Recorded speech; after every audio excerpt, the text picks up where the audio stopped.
If you're stuck in a rut and you're unhappy with your body, you're unhappy with your lifestyle choices, and you want to make a change but you don't know where to start, then this video is for you. I'm Francis, I'm 37, I'm a dad, I have limited time, but I used to be a personal trainer, so I know what to do. If you're like me, then I can help you. I'm gonna lay down the basics, the foundations, and motivate you to get started.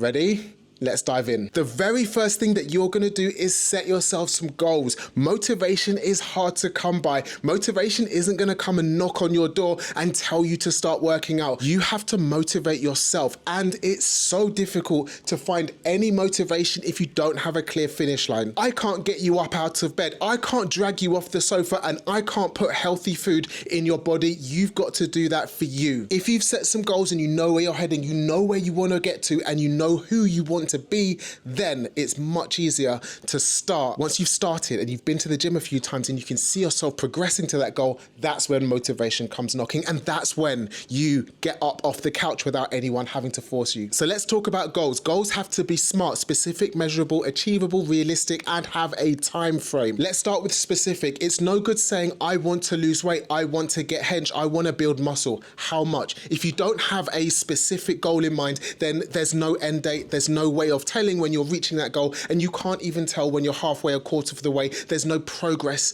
to define how well you're doing. So instead of saying, I want to lose weight, I want to lose 5 kilograms. Instead of saying, I want to get big and strong, say, I want to have 12-inch biceps, I want to be able to deadlift 150 kilograms. And that leads us nicely into measurable. If you say, I want to get fitter, well, what does that mean? Do you want to be able to run faster, run farther, or just last longer? You know what I mean? Hey, your goals have to be achievable. You can't run before you can walk. And once you've completed your first goal, you can set another one to get to the next destination. The easier and more manageable that your goals are, the more likely you are to achieve them, feel motivated, pumped, set another one, and then achieve that too. For example, if you've never run before, setting yourself a challenge of being able to run 10K in 1 month is unrealistic, it's not achievable. So set yourself the task to be able to run 5K, then you can achieve that and move on to the 10K after. The R could mean a couple of different things, realistic and relevant. Obviously make your goal realistic, something that you can achieve and something that you'll be proud of, but also make it relevant. Relevant to you, relevant to what you want to achieve. If you want to be fitter and more healthy and look better, then setting yourself the goal of I want to fall asleep at work less isn't really relevant to the task in hand. T, time frame. You have to set a time limit on your goal. Otherwise, there's no incentive to get there quicker. There's no incentive to push really hard to get there. My goal at the moment, I'm doing a 75-day fitness challenge. There's a time limit. There's only 75 days. You have no idea. Well, if you've been watching the previous vlogs, you do have an idea, but I'm pushing so damn hard. And the closer I get to that time limit, the harder I'm pushing. Set yourself a time limit. It can be a week, a month, 75 days. It doesn't matter, but there has to be a finite end date. I'm gonna move on to the next thing about goals, which is equally important. But if you need to set your SMART goal, pause this video immediately. Strike while the iron's hot. Don't wait. Do it now. While you're thinking about it, don't let it slip till later because you'll put it off. Think about this for a second. When you play computer games, there's always a progress bar or a completion percent. How far are you to completing the game 100%? It always tells you, right? This is a motivating feature of a game to keep you playing. And this is what we're going to implement on our goals and our progress and our mission. The reason we need to track our progress is when you see small wins and small gains, you will feel so motivated to keep going and reach the next level. If you're not tracking your progress, you'll only see the beginning and the end. Here's what you need to do. There's so many different ways of tracking. The number one way of tracking is by weighing yourself on the scales. But we're not just aiming for weight loss, more specifically fat loss. We're gonna trim ourselves down. We're gonna build our muscles up. We wanna look great for summer, for winter, for the beach. Just every time we take our top off in the gym, we wanna feel great. So here's what we're gonna do. Ditch the scales. They're gonna demotivate you. If you're losing fat, great, your weight will go down. But as you exercise more, your muscle content will go up. So the scales aren't gonna show you a true representation of the progress that you're making. In fact, some days your weight's gonna go up. And even if you understand it, that's gonna be demotivating. The weight might go up, not because you haven't lost any fat, because you have, but you've gained more muscle than the fat you've lost. The scales are in the bin. Take regular progress photos, and I promise you, look at these. These are just my my 30-day progress. I'm only halfway through my 75-day challenge, but look at the progress. How motivating is this? Okay, so goal setting, we've nailed it. Next, let's move on to actually, how do we start to transform our body? The first thing you need to know about is calorie deficits. If you haven't sorted out your nutrition, then you're basically swimming against the tide. I could have thought of a better analogy than that.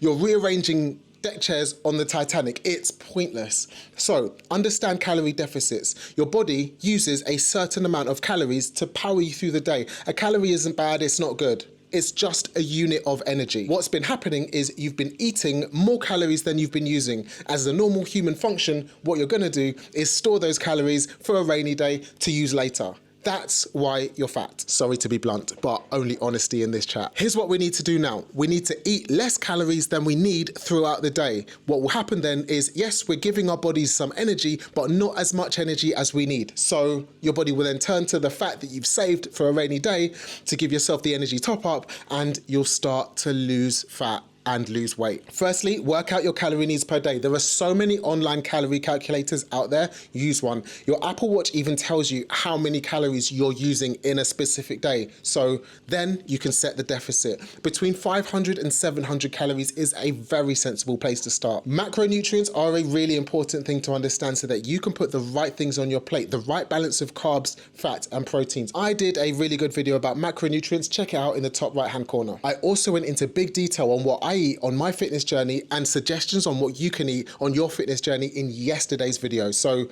check that out too. We've got our goals and we know about nutrition. Let's talk about exercise, which is the next cornerstone of you meeting those goals. I absolutely promise you, it's not just about smashing gym. That won't work on its own. What we need to be doing is combining cardio work with weight training. Why? Great question. The cardio work that you're gonna do is gonna make your heart work harder. It's gonna make you fitter and healthier. That's gonna help your gym sessions because you're gonna be able to push more and you'll have better endurance. You're going to be burning more calories through those cardio sessions, and we need to trim down. So those cardio sessions where we're burning calories are essential. So let's set a training plan. How many times a week should we be working out? I would not recommend working out every single day of the week. It's gonna lead to burnout. It's going to lead to overtraining. Even me on my 75-day challenge, I see the goal and I'm so desperate to get there, but I'm not working out every day. I'm giving my body the chance to rest and I'm giving it the chance to grow. When you take rest days, you'll notice that when you come back after, you are so much stronger. Did I answer the question? I think 5 times a week is the optimum amount to train.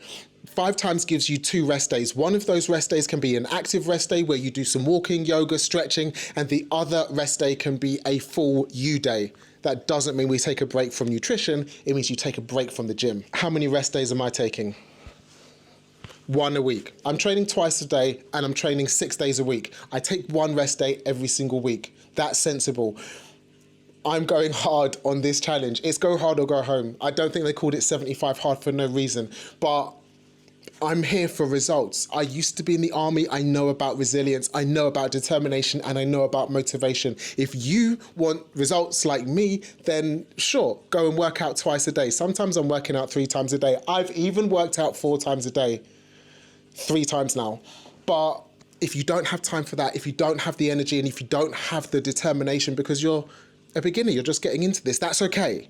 5 times a week, 1 time a day will show you big time results. Okay, I hope by now you're really motivated. You can really see the potential, you can see the goal, and you can see where you can be if you put in the effort and the work. So let's talk about some lifestyle changes. I guarantee that you need to get more sleep than you're getting right now.